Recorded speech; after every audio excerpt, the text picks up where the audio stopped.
أعوذ بالله من الشيطان الرجيم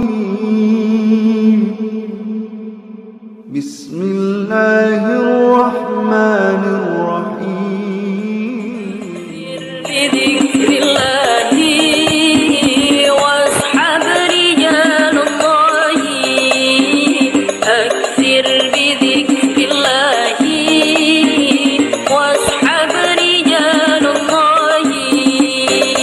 حتى تفنى في الله ثم تبقى بالله. Assalamualaikum warahmatullahi wabarakatuh. Bismillahirrahmanirrahim. Tabarakalladzi nazzala al-furqana ala 'abdihi liyakuna lil 'alamina nadhir. Allahumma shalli wa sallim ala sayyidina Muhammad wa ala alihi wa sahbihi wa barik wa sallim asma'in. Amma ba'du. Berbicara tentang ilmu tafsir, ada beberapa ulama yang menghindari kata tafsir karena makna tafsir itu memaknai atau menduga apa yang dikehendaki Allah. Tentu itu sulit. Satu, bahwa faktanya kita sudah tidak bisa komunikasi dengan Allah karena tidak ada wahyu lagi. Sehingga dari kehati-hatian ini pernah suatu saat Abu Bakar ditanya, ma makna abban fi qaulihi ta'ala wa faqihatan wa abba. Beliau menjawab, saya tidak lagi pantas hidup di atas bumi di bawah naungan langit jika saya mengatakan naqulu fil Quran, jika saya harus berpendapat tentang Quran apa yang tidak saya ketahui. Itu kehati-hatian yang dilakukan Sayyidina Abi Bakrin As-Siddiq. Tapi teori ini berbanding paradok, berbanding ekstrim, ketika bahwa Quran itu diturunkan itu sebagai hudan, sebagai petunjuk. Kedua, sebagai bayanan, sebagai penjelas. Dan ini yang saya yakini. Kalau sebagai penjelas, Quran itu harus jelas sekali dan bisa menjelaskan. Dan Quran mensifati dirinya wal kitabil mubin, demi kitab yang memberi penjelasan. Sehingga dari sudut ini orang kafir pun mungkin memahami Quran. Dan menurut saya orang kafir pun bisa paham Quran. Kalau Ahok itu melintir Quran, tidak memahami Quran, paham? Senok harganya itu melintir Quran tapi tidak memahami Quran. Tapi bahwa Quran itu bisa difahami orang kafir itu ya. Logikanya gampang begini, kata Imam Syafi'i dalam kitab Ar-Risalah. Ketika Quran turun, itu pendengarnya itu tidak ada yang muslim, belum ada santri Kewagian, nggak ada santri Lirboyo, tidak ada santri Sarang. Pendengarnya itu non muslim. Nah ini sampai angan-angan, ketika Quran turun itu pendengarnya muslim atau non muslim? Non muslim. Andai kan Quran itu turun tidak difahami orang kafir, maka lalu objeknya siapa, sasarannya siapa? Nah sebab itu akan aneh kalau kita yang mondok, misalnya ngaji Edkon, ngaji Alfiyah, ngaji Ulumul Quran, apa saja, kemudian Anda tidak paham Quran, padahal orang kafir saja bisa paham. Nah ini tantangan bagi kita. Sing kafir wis paham Quran, masa kita santri tidak paham Quran. Makanya begini, di antara awal-awal periode Makkiyah ada surat disebut Qul ya ayyuhal kafirun. Katakan Muhammad ya ayyuhal kafirun. Karena mukhatabnya atau lawan dialeknya Nabi adalah orang-orang apa? Kafir. Mereka paham ketika dijelaskan Quran, paham. Dan sebagian mereka menjadi mukmin karena paham. Itu termasuk isi makalah yang saya utarakan di sini. Mereka tanya, ya Muhammad, siflana robbak amin dahabin, amin nuhasin, amin hajarin. Karena orang kafir jahiliyah itu punya tren, yang namanya Tuhan itu fisik. Mereka punya Lata, punya Uzza, punya Hubal.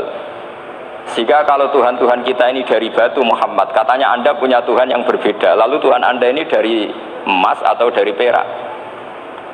Turunlah ayat Qul huwallahu ahad Allahus somad. Lagi-lagi mukhatabnya adalah orang kafir. Makanya ini juga akhirnya jadi ilmu madhab, ilmu tentang firqah-firqah dalam Islam, bahwa kesalahan terbesar orang Khawarij sebagaimana yang dikutip Imam Bukhari. Nanti saya mencari di juz 4 atau di juz 3, pokoknya di bab Babu Qitalil Khawarij, karena Imam Bukhari punya adat diulang-ulang. Kata Ibnu Umar yang dikutip Imam Bukhari, innahum intolaku ila ayatin nazalat fil kufar faja'aluha alal mu'minin. Orang-orang Khawarij, atau kalau sekarang orang-orang radikalisme, itu meneliti Quran, kemudian ketika ada kriteria manusia-manusia tertentu itu dianggap itu kenanya orang Islam, korbannya orang Islam.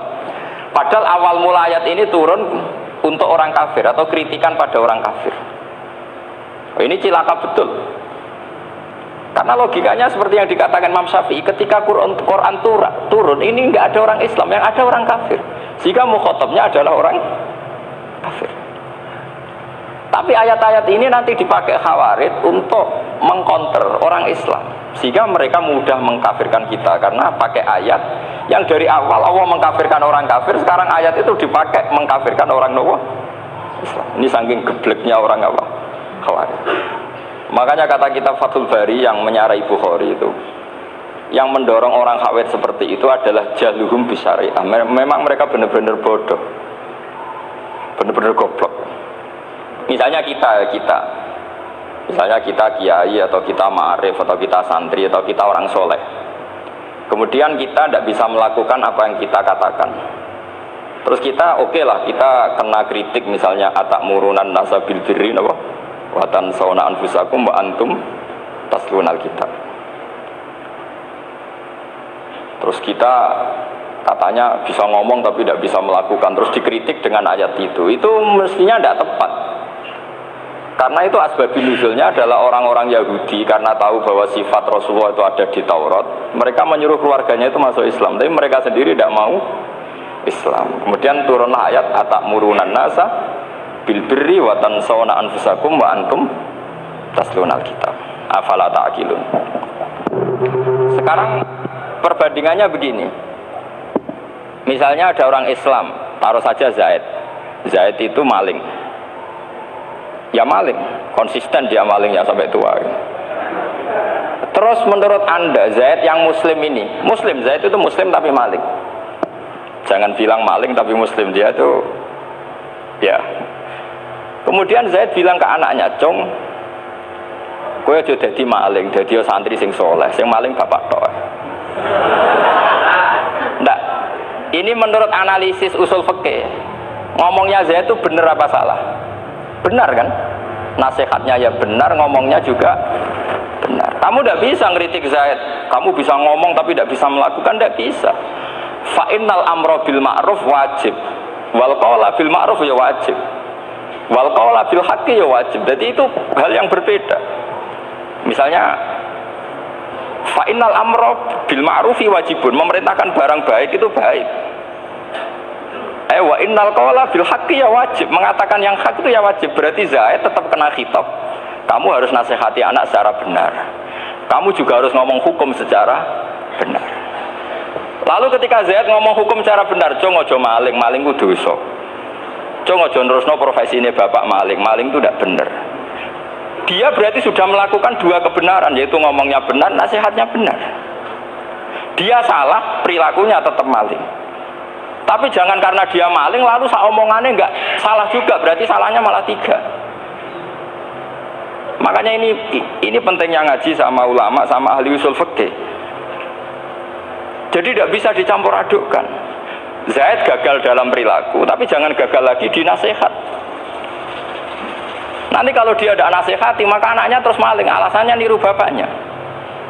Karena bapaknya kalau mau nasihati nanti disemprit sama santri-santri, "Pak, sampean ora oleh nasihati anake ora sama maling, sampean dhewe maling." Oh, tidak bisa cara usul fikih. Itu malah yudraku kullu, la yudraku napa? kullu, atau bahasa populernya al-maisur la yasqutu bil maksur. Misalnya kita sebagai kiai hanya bisa takrib, hanya bisa jurumiyah. Apa yang muda Fatul Mu'in cek abote, bulat maknane bulat. Kamu tidak boleh ngomong gini, Cong. Kowe sebagai muridku kudu nurut aku. Nak gurumu goblok tok takrib, kowe tok takrib wae. Gak oleh ngelangkai guru, gak sopan gitu misalnya. Gak boleh gitu. Tetap kita ngomong, Cong. Kowe aja koyo aku. Kowe kudu alim Fatul Mu'in, alim Fatul Wahab. Sama tidak bisa protes. Pak guru sendiri tidak bisa. Kebenaran tetap sebagai kebenaran meskipun kita tidak kuat melakukan atau tidak bisa melakukan. Lagi-lagi ayat itu sebenarnya ada untuk kita, untuk orang Yahudi, atamuruna nasa bil birri wa tansawna anfusakum wa antum taslunal kitab. Sebab itu istidlal dengan Quran itu memang resikonya tinggi kalau tidak bagi mutabakhir, karena ya itu tadi. Ini harus ada pengetahuan yang luas tentang asbabun nuzul, tentang kriteria. Nah, kalau terpaksa, saya katakan terpaksa, kalau terpaksa kita itibar itu boleh, tapi itu terpaksa. Bahwa Allah mengkritik orang yang bisa ngomong tapi tidak bisa melakukan. Tapi itu secara usul fikih itu runyam. Teori ini runyam sekali, fatal. Sama lihat tuh di kitab Bajuri atau di kitab-kitab fikih yang lain. Ketika Shahibil Burdah atau Shahibil Bur'ah itu yang Imam Busiri itu, Muhammad bin Busiri itu.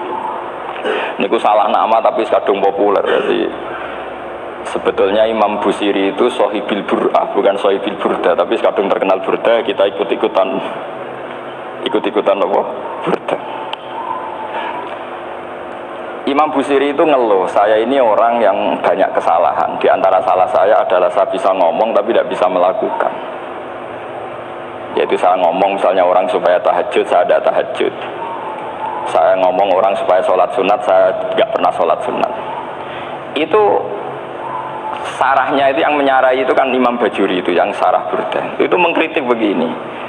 Kalau Anda ngendikan itu fi ma'radi dzammin nafsi, yaitu dalam konteks Anda mengkritik diri sendiri oke. Tapi omongan Anda salah. Karena secara usul fikih fatal. Fatalnya begini. Misalnya saya nggak pernah tahajud, ya mungkin itu nyata, mungkin itu nyata. Apakah kemudian saya tidak boleh mengatakan at-tahajjudu sunnatun? Apa saya diwajibkan diam hanya karena saya tidak pernah tahajud, terus saya seorang kiai yang haram mengatakan at-tahajjud sunnatun? Saya harus tetap mengatakan kalau tahajud itu sunnah. Saya kalau punya santri terus saya bilang, Jom, napas nganggur yuk tahajud. Tahajud itu sunat. Karena mengatakan kebaikan pasti bagian dari kebaikan itu sendiri. Makanya kata Imam Bajuri, faqih fayakunul amru bil ma'rufi mazmuman. Bagaimana mungkin sesuatu yang jelas baik karena memerintahkan kebaikan mazmuman menjadi sesuatu yang tercela hanya karena yang mengatakan tidak melakukan. Fa innal fi'la ya amrun wal hukmu ya amrun akhar. Itu beda. Jangan karena Anda tidak minum teh karena diabetes, terus Anda kalau ada tamu tidak disuguhi teh. Karena saya sendiri tidak minum teh. Wah ya repot kalau gitu. Nah itu lagi-lagi tadi orang Khawarij salah ketika mengartikan ayat yang harusnya objek kritiknya itu orang kafir, kemudian karena Quran lama sekali dibaca orang Islam sampai orang itu lupa kalau Quran awalnya turun diantaranya adalah membenahi akidahnya orang kafir, sehingga korbannya orang Islam. Itu mirip seperti cerita kita ya, santri-santri itu kalau punya musuh itu baca Hizib Nasor. Dulu pengarang Hizib Nasor itu musuhnya orang fasik, sehingga dihizib. Santri ora duwe musuh wong fasik, duwene kancane dhewe, akhirnya kancane yang kena hizib. Nah ini penting saya aturkan ya, sama seperti itu. Lama sekali Quran itu hanya dibaca orang Islam dan komunitasnya Muslim, sehingga seakan-akan semua kritikan Quran itu pada orang apa?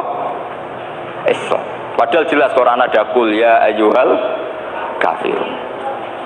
Jelas mukhatabnya orang kafir. Sada kata lakum dinukum waliyadin. Nah, ini penting kalau aturakan. Makanya kalau melihat itu, Quran jelas bisa difahami orang kafir. Bahkan banyak orang kafir yang menjadi muslim karena faham maknanya apa?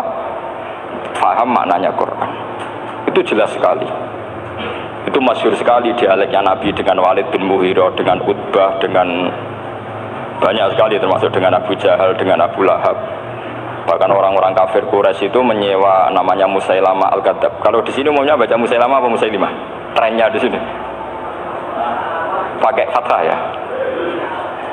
Oh, itu entah ya, nggak tahu saya yang masalah yang mana itu kan, karena memang kalau dalam ilmu riwayat itu sekali salah baca itu kasus betul, kayak Sa'id bin Musayyab atau Sa'id bin Musayyib itu ketika beliau sugeng itu kalau dipanggil Sa'id bin Musayyab itu marah besar karena maknanya Sa'id al-Musayyab itu yang ditawan. Makanya beliau bilang sayyabatni Irak wa anal Musayyib. Orang Irak mengatakan saya ini ditawan, sebenarnya saya yang menawan mereka. Tapi al-masyhur itu dibaca Sa'id bin Musayyab. Padahal dia tidak mau dipanggil Sa'id bin Musayyab, Sa'id bin Musayyab. Karena nama ini penting. Pentingnya begini. Ini kata Rasulullah kalau sedang guyon, kata Nabi, mbok kamu itu sekali-kali mikir, kenapa saya ini diberi nama Allah Muhammad? Ini hadis sahih di Bukhari, ada di Kitabul Adab. Banyaklah teks ini. Kenapa ya Rasulullah? Allah itu senang bingung wong kafir, kata Rasulullah. Karena Abu Jahal kalau manggil saya jadi bingung. Itu kalau orang Arab kan pasti tahu maknanya. Muhammad maknanya orang yang terpuji.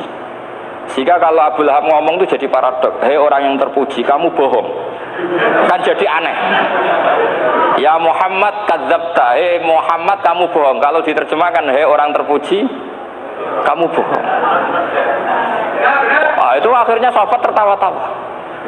Karena cik pinter ya pangeran milih nama kamu ya Rasulullah. Karena ini bingungkan musuh ini. Makanya kalau kamu udah anak kiai, itu anak kamu panggil namakan saja Agus. Pasti satu pondok manggil Gus semua.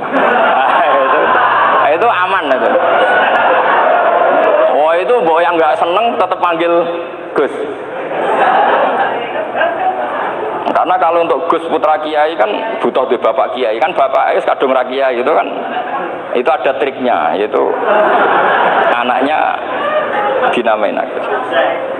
Nah, itu Rasulullah itu sudah dipilih sedemikian rupa oleh Allah. Perilakunya benar, ahwalnya benar, namanya juga benar.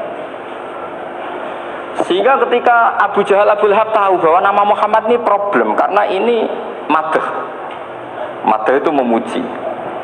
Sehingga mereka kalau mencari Muhammad itu bilang, Ainal madmum, mana orang yang tercela. Terus orang-orang Quraisy tidak paham, kamu nyari siapa? Akhirnya mereka bilang, Ana atlubu Muhammad, dan saya cari Muhammad. Akhirnya bilang Muhammad lagi. Nah itu. Nah, Quran juga main di ranah nama. Sehingga Abu Jahal itu namanya kan Abul Hakam. Orang Islam dari awal memanggil Abu Jahal.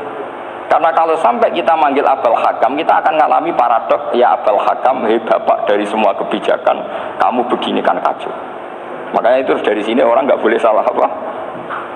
Salah nama. Ini penting kalau aturakan karena kadang menganalisis Quran itu satu bilisanin Arabi mubin. Kata Imam Syafi'i, wa innahu latanzilu rabbil alamin nazala bihir rohul amin ala qalbika litakuna minal mudhirin bilisanin Arabi mubin. Di antara kata Imam Syafi'i ini, di antara aturan pokok memahami Quran adalah dia malian bil Arabiyah. Dia sangat-sangat menguasai bahasa Arab. Itu masyhur dalam dialek Imam Syafi'i. Saman kalau ngaji takrib atau Fathul Mu'in, syarat sahnya tayamum lil musafir itu apa? Tolabul ma. Mencari apa? Air. Sampai kalau di takrib dicontohkan. Kalau di tempat atas nyari ke bawah, kalau ke bawah nyari ke atas. Imam Syafi'i ditanya, "Kaifa taqulu bi syartit tolab?" Bagaimana Anda berpendapat bahwa tolabul ma itu wajib untuk menjadi sahnya tayamum? Terus Imam Syafi'i faqara'a falam tajidu ma'an. Kamu pergi, kemudian falam tajidu ma'an, kamu tidak menemukan air. Terus Imam Syafi'i mengatakan la yuqalu liman lam yatlub lam yajid wa innama yuqalu lam ya'rif, katanya. Orang yang nggak pernah mencari itu tidak bisa dikatakan lam yajid, tidak menemukan. Kalau belum mencari namanya tidak tahu. Padahal Quran bilang kamu pergi kemudian kamu tidak menemukan air.